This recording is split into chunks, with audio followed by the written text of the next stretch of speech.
अगर Indian education system को fix करना है तो फिनलैंड से सीखना पड़ेगा।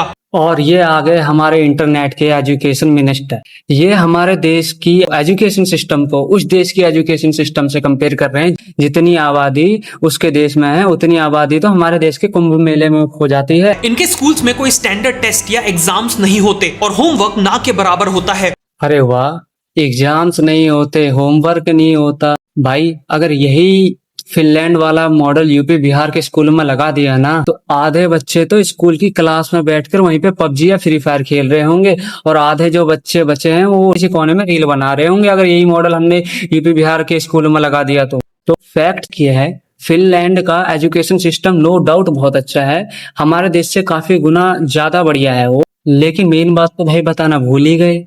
शायद सोते सोते इनने आधी रिसर्च करी एंड आधी रिसर्च करना ही भूल गए। तो वहां की आबादी लगभग सिर्फ 55 लाख है और इंडिया की आबादी लगभग पूरी 150 करोड़। इतनी भारी आबादी और कंपटीशन वाले देश में सीधा नो होमवर्क नो एग्जाम वाला मॉडल डालना ये खुद के पैर पे कुल्हाड़ी मारने वाला काम होएगा।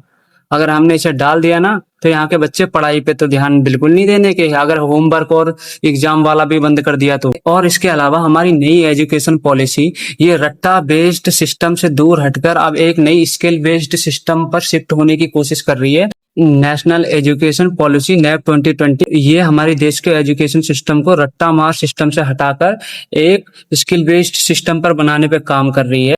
अगर तुम्हें बाहर का कचरा भी दे दिया जाए खाने को तो तुम उसे भी खा लोगे बढ़िया बोल के, और देश की तुम्हें बिरयानी भी दे दी जाए तो तुम उसे भी बेकार बताने लग जाओगे। इसलिए किसी भी छोटे आबादी वाले देश से कंपेयर करके अपने इतने भारी भरकम कंपटीशन वाले देश को कोसना ये किसी एंगल से ठीक नहीं है भाई। अगली बार से हो सके तो अपने देश को कोसने से पहले देख लेना कि यहाँ के स्ट्रक्चर क्या है, यहाँ का आबादी क्या है, यहाँ पे क्या क्या चीजें होती हैं। इस चीजों को ध्यान में रखकर वीडियो बनाना।